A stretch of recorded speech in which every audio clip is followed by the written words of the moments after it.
So, good evening, everyone. We will continue with the topic chemical bonding. Yesterday, we had seen about the overlapping of atomic orbitals. That atomic orbitals they overlap in a manner to provide us covalent bond. That is what we know. Overlapping of atomic orbitals. Overlapping of atomic orbitals provides us covalent bond. And there are two types of covalent bond. One is sigma and another is pi. Sigma covalent bond is formed by SS overlap, means s orbital of one atom overlap with another. कल हमने ये diagram देखा था in the formation of H2 molecule. Another overlapping which provides sigma bond is sp overlap. This will also provide sigma covalent bond और इसका example हमने देखा था HF मॉलिक्यूल, वो कंप्लीट हो गया था. एक और पॉसिबिलिटी है जब सिग्मा बॉन्ड बनेगा PP ओवरलैप, और उसका एग्जाम्पल हम देखते हैं F2 मॉलिक्यूल. करेक्ट. अब ये PP ओवरलैप को थोड़ा सा इंटरेस्टिंग तरीके से कैसे समझना है ये देखेंगे. So third overlap we will see is PP overlap, which will provide a sigma bond again. Now this PP overlap should be a head-on overlap. Coaxial. Okay, voice is not coming. Check. अच्छा Bluetooth आना तो चाहिए, Bluetooth तो connected है, इसमें देखना पड़ेगा.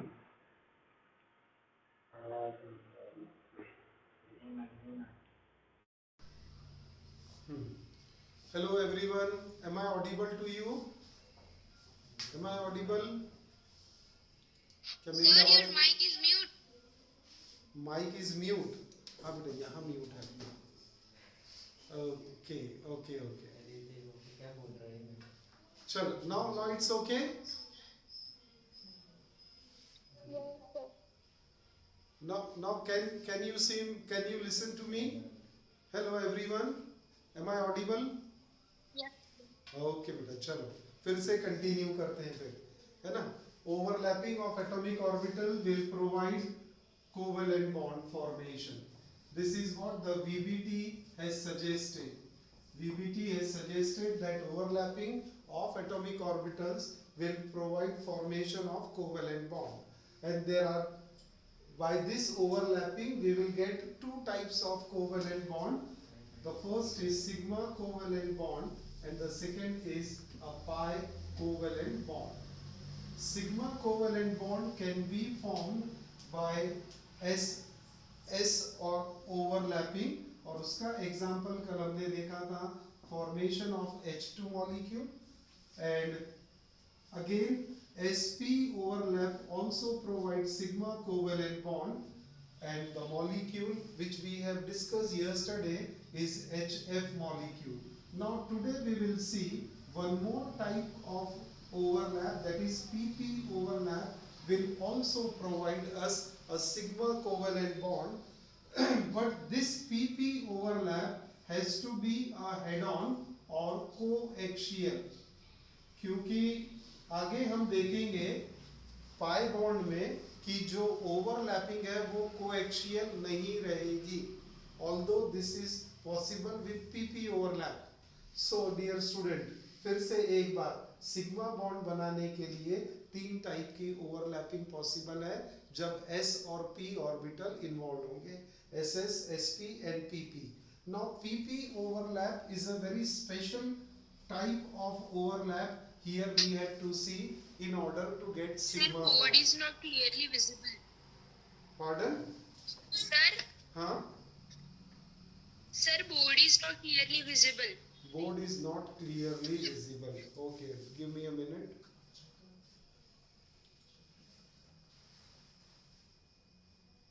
ठीक है, आप अपने एंड पे देखिए क्योंकि बाकी स्टूडेंट्स को क्लियर मिल रहा है ना.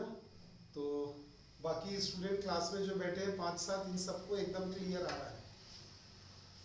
एनीवेज चलिए कंटिन्यू करते हैं. Please check your connectivity there.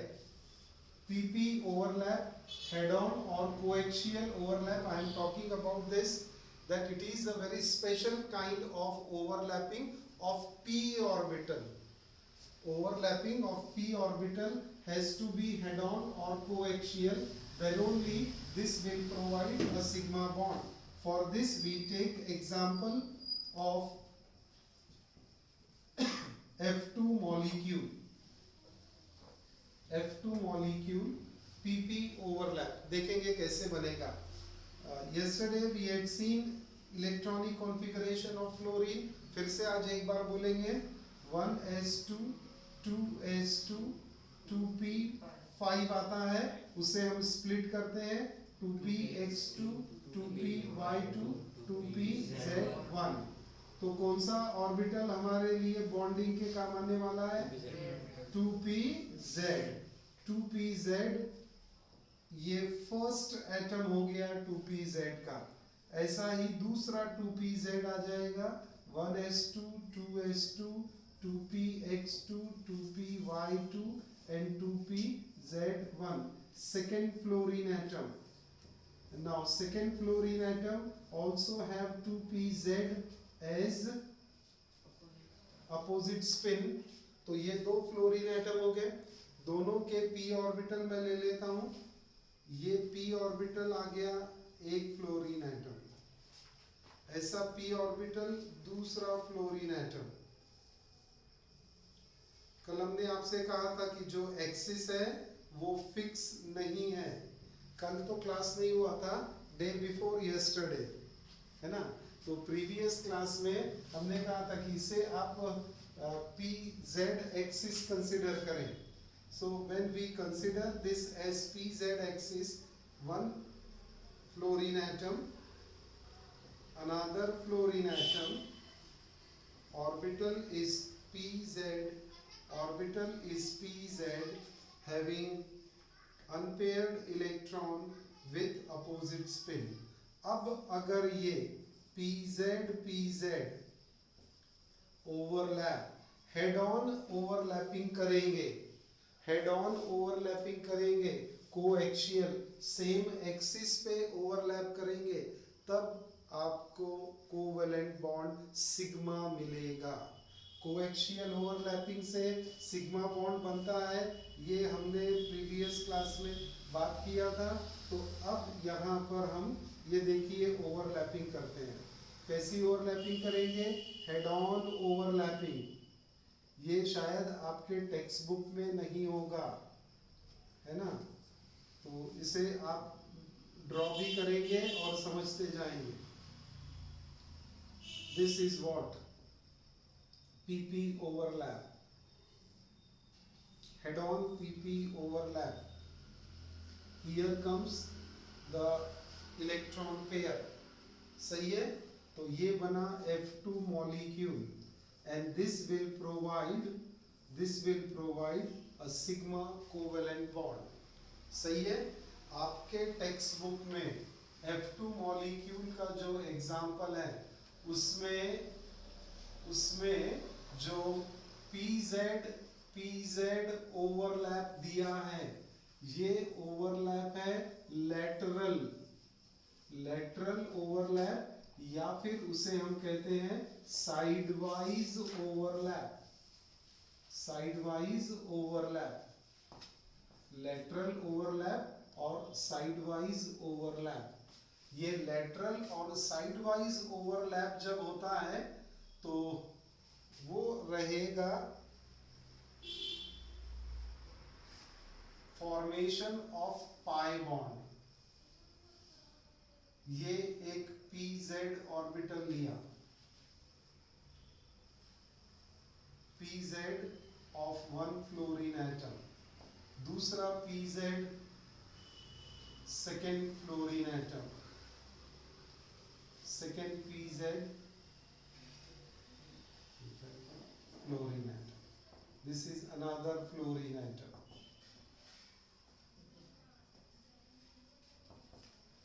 Okay.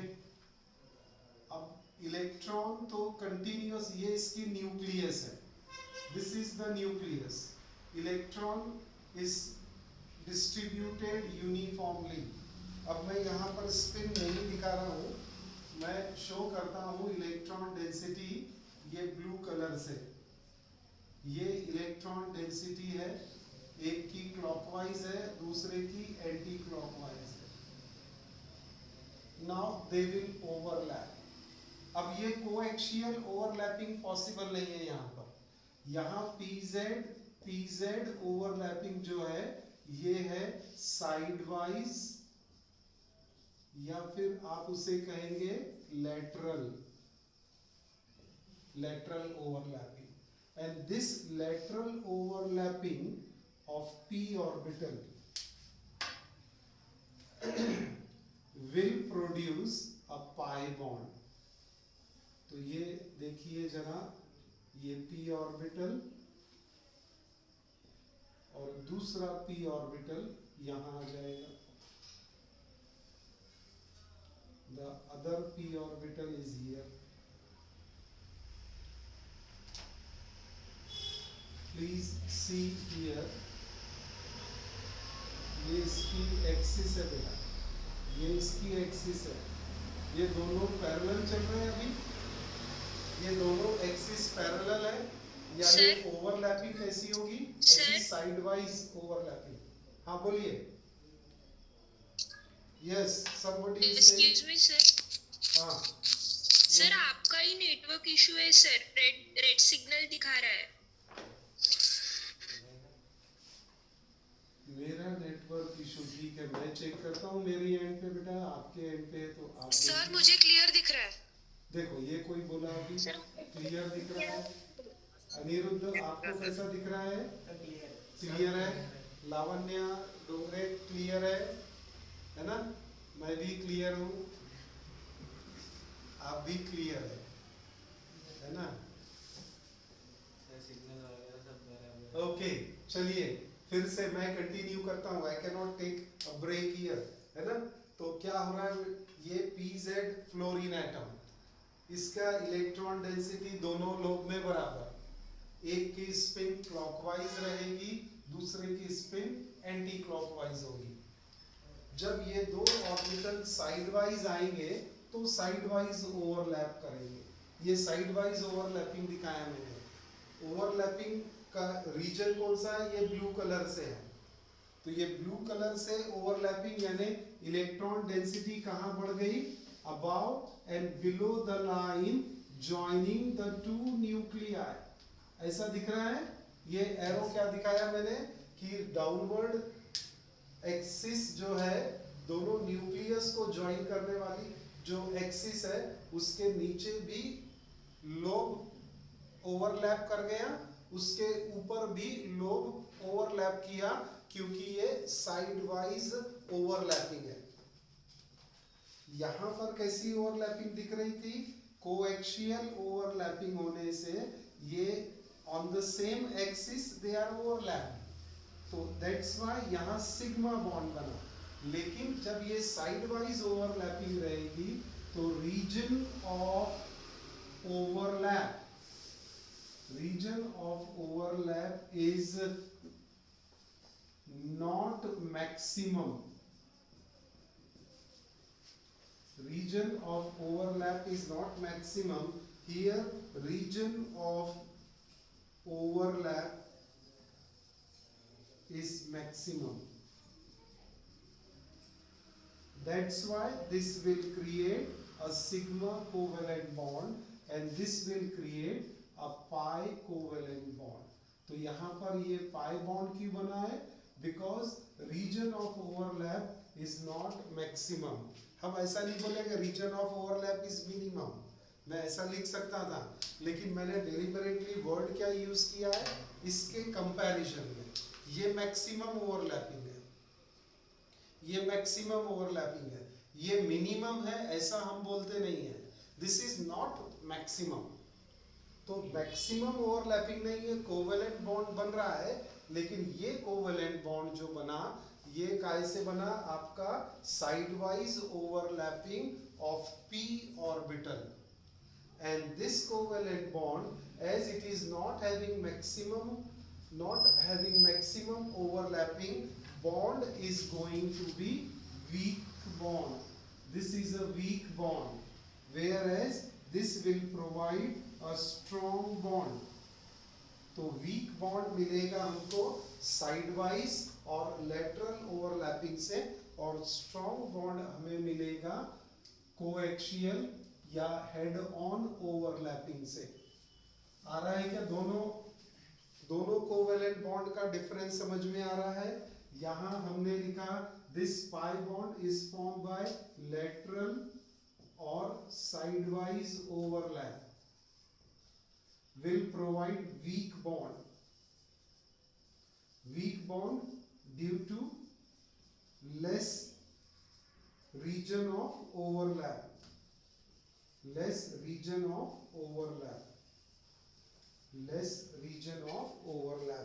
यहाँ पर हेड ऑन और कोएक्सियल था, तो ये ओवरलैप आपको स्ट्रॉन्ग बॉन्ड बना के दे रहा है। Strong bond, why strong bond? Due to maximum region of overlap,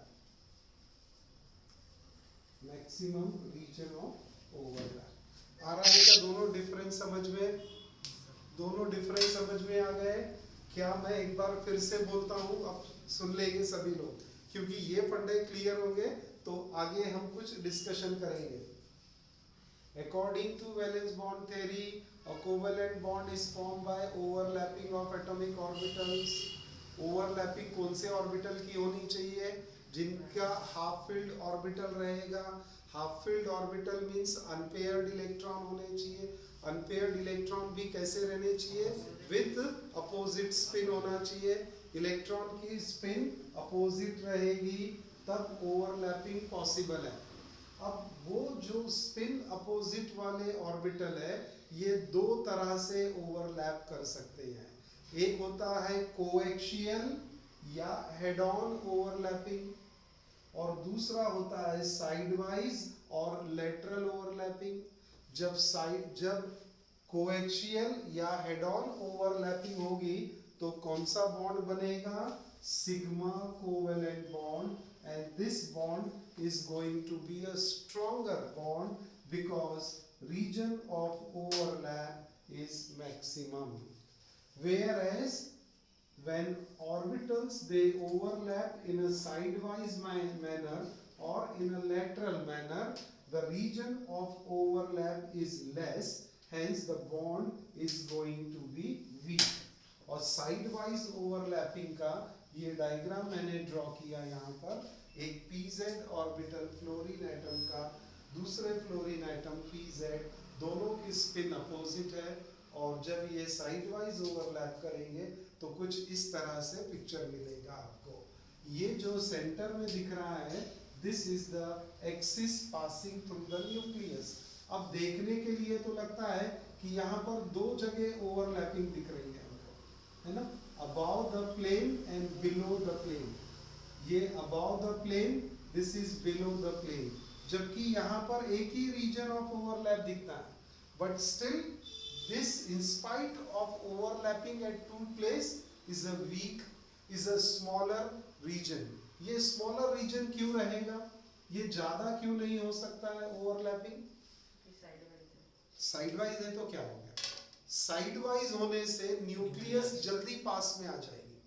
जैसे इसका ये न्यूक्लियस का पॉइंट हुआ ना, ये न्यूक्लियस है, ये न्यूक्लियस है, आपने साइडवाइज लाया तो क्या होगा? दोनों न्यूक्लियस भी तो पास में आते जाएगी। यहाँ पर न्यूक्लियस पास में नहीं आती, पहले लोब पास में आते हैं, बाद में न्यूक्लियस पास में आएगी। लेकिन यहाँ पर लोब के साथ साथ न्यूक्लियस भी उसके पास आते जाते, इसीलिए न्यूक्लियस का रिपल्शन होता तो वो ज्यादा ओवरलैपिंग परमिट नहीं करता। न्यूक्लियस रिपल्शन से हमें रीजन ऑफ ओवरलैप कम हो जाता है, एंड रीजन ऑफ ओवरलैप अगर कम हो गया तो बॉन्ड की स्ट्रेंथ कम हो जाएगी, वो वीक बॉन्ड बनेगा, और उस वीक बॉन्ड को हम क्या बोलते हैं? Pi bond. तो overlapping of atomic orbital provides two type of covalent bond. One is sigma covalent bond where overlapping is maximum, hence a stronger covalent bond. Other is pi covalent bond, sidewise overlapping. Overlapping is less, hence the bond is weak. So pi covalent bond is a weak covalent bond, whereas sigma is a strong covalent bond. Done? Now, very important point we will start discussing here.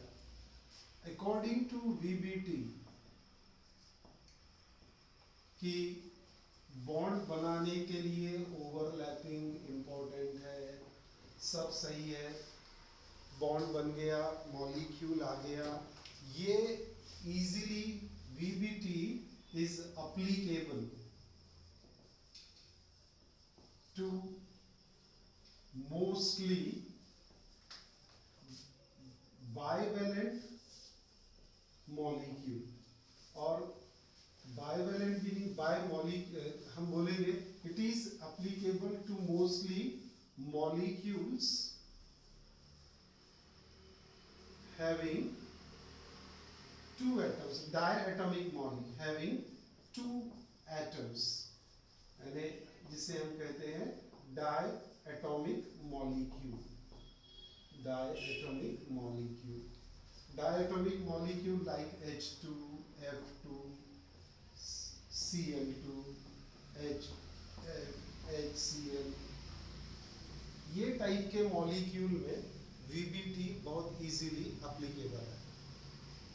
But if we take polyatomic molecules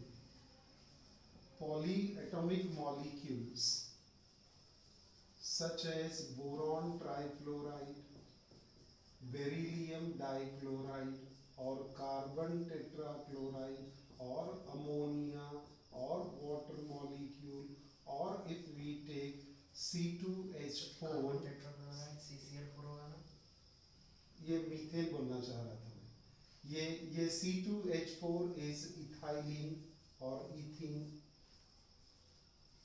and C2H2 is ethyne, that is acetylene. ये सब molecule polyatomic molecule हो गए, है ना. इसमें 4 atom आ गए, एक boron 3 fluorine, इसमें एक बेरिलियम 2 क्लोरीन, यानी 3 एटम आ गए. यहाँ पर 5 एटम्स आ गए, तो ये पॉलीएटॉमिक में VBT फेल हो जाती है. It fails to explain the formation of these molecules through overlapping, as well as it fails to provide the shape and geometry of such polyatomic molecule. So we need another concept. हमने शुरू किया था octet theory से, कि octet theory ने बोला कि bond कब बनेगा, जब दोनों एटम के ऑक्टेट कंप्लीट रहेंगे, या जितने भी एटम ज्वाइन हो रहे हैं इनके ऑक्टेट कंप्लीट जब रहेंगे तब बॉन्ड बनेगा और स्टेबल बॉन्ड रहेगा. फिर ऑक्टेट थ्योरी के ड्रॉबैक्स देखे थे हमने, उसको ओवरकम करने के लिए VBT लेके आए. लगा कि चलो VBT तो सब एक्सप्लेन कर रहा है कि बॉन्ड कैसे बनता है, ऑक्टेट नहीं भी कंप्लीट हुआ, ऑर्बिटल ओवरलैप हो गए तो बॉन्ड बनता है, और बॉन्ड बनने के बाद में स्ट्रॉन्ग बॉन्ड बनता है, वीक बॉन्ड बनता है, ये भी समझे. एनर्जी का डिस्ट्रीब्यूशन भी हमने देखा, इंटरएक्टिंग फोर्स भी VBT ने एक्सप्लेन किया कि न्यूक्लियस का रिपल्शन कम हो गया, न्यूक्लियस इलेक्ट्रॉन का अट्रैक्शन बढ़ गया. All these explain. एनर्जी भी दिखाया हमने ग्राफ के थ्रू कि जब बॉन्ड बनता है तब एनर्जी मॉलिक्यूल की कम होती है, और जब बॉन्ड नहीं बनता है तब एनर्जी इंक्रीज होते जाती है. दोनों पैरेलल स्पिन के हमने 2 हाइड्रोजन लिए थे, पैरेलल स्पिन ऑफ हाइड्रोजन लिया तो उसमें क्या देखे थे कि they keep on repelling and their potential energy goes on increasing. But if we take 2 hydrogen atom with opposite spin of electron, they start attracting and thus they overlap and create a bond. And during that creation of bond, the energy goes on decreasing. यानी energy का distribution बताया, interacting forces बताए, bond formation की stability बताया, लेकिन ये सब die atomic molecule के लिए एप्लीकेबल हो रहा था। ये पॉली एटॉमिक में अभी हम देखेंगे, अगर अप्लाई करें तो ये सिस्टम फेल हो जाता। उसको ओवरकम करने के लिए एक नया सिस्टम आया, एक नई थ्योरी मार्केट में आ गई, we call it as hybridization. अब हाइब्रिडाइजेशन की डेफिनेशन हमने आपसे कभी डिस्कस किया था जब हम आपको अनसैचुरेटेड मॉलिक्यूल वगैरह पढ़ा रहे थे। हाइब्रिडाइजेशन में क्या होता है कि कुछ एटॉमिक ऑर्बिटल्स को मिक्स करते हैं और मिक्स करके उनको रिकास्ट करते हैं, ना नए फॉर्म में बनाते हैं। जितने ऑर्बिटल मिक्स करते हैं उतने ही रिकास्ट होते हैं, और वो रिकास्टेड स्टेबल रहते हैं, यूनिफॉर्म रहते हैं, तो जो बॉन्ड बनते हैं वो भी स्टेबल बनते हैं। This is what in short hybridization right now. अभी हम सिस्टमेटिक डेफिनेशन वगैरह सब समझेंगे, लेकिन ये हाइब्रिडाइजेशन की जरूरत क्यों पड़ी? Why there is a need, why the need of hybridization? क्यों? Because polyatomic molecules formation cannot be explained by valence bond theory. How come cannot be explained by valence bond theory? Because in polyatomic molecule, boron trifluoride, boron is boron है ना, boron is trivalent, सही है? Beryllium dichloride में beryllium is bivalent, दो bond बना ना chlorine के साथ। In CH4 carbon is tetravalent.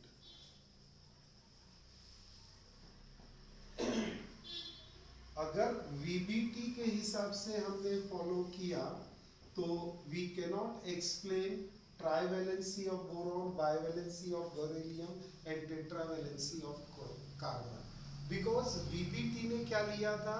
Ground state electronic configuration लिया था। अभी हमने आपको हाइड्रोजन या फ्लोरीन के लिए हमने कॉन्फ़िगरेशन क्या लिया था? 1s2 2s2 2px2 2py2 2pz1। एक इलेक्ट्रॉन अनपेयर्ड है, चलो बच्चा लोग ओवरलैप कर दो और बॉन्ड बना लो, हो गया सिंपल। लेकिन अगर मैं यहाँ पर बोरॉन ले लूँ, बोरॉन का एटॉमिक नंबर 5, इसका electronic configuration 1s2 2s2 2px1, कितने अनपेयर्ड दिख रहे हैं आपको? ओनली 1 अनपेयर्ड, सही है? तो फिर बेरिलियम की वैलेंसी कितना लिखेंगे आप? मोनोवैलेंट लिखेंगे, लिखेंगे मोनोवैलेंट। समझ रहा है फंडा? बेरिलियम इज मोनोवैलेंट, लेकिन BF3 में बेरिलियम क्या है? Beryllium is trivalent. Can we explain trivalency with the help of VBT? No. VBT के हिसाब से तो जितने unpaired उतने बॉन्ड बनेंगे। ये postulate था VBT का। The number of unpaired electron present in valence shell is equal to the number of covalent bond it can create. This beryllium is having only one unpaired electron in its valence shell. Hence, technically हम क्या देखेंगे कि beryllium सिर्फ एक ही bond बना सकता, लेकिन BF3 molecule में बेरिलियम तो ट्राइवेलेंट है। So this trivalency cannot be explained with the help of VBT. Therefore, we need concept of hybridization. एक और, अब बोरॉन को भी, बोरॉन देख लिया, बेरिलियम देख लो।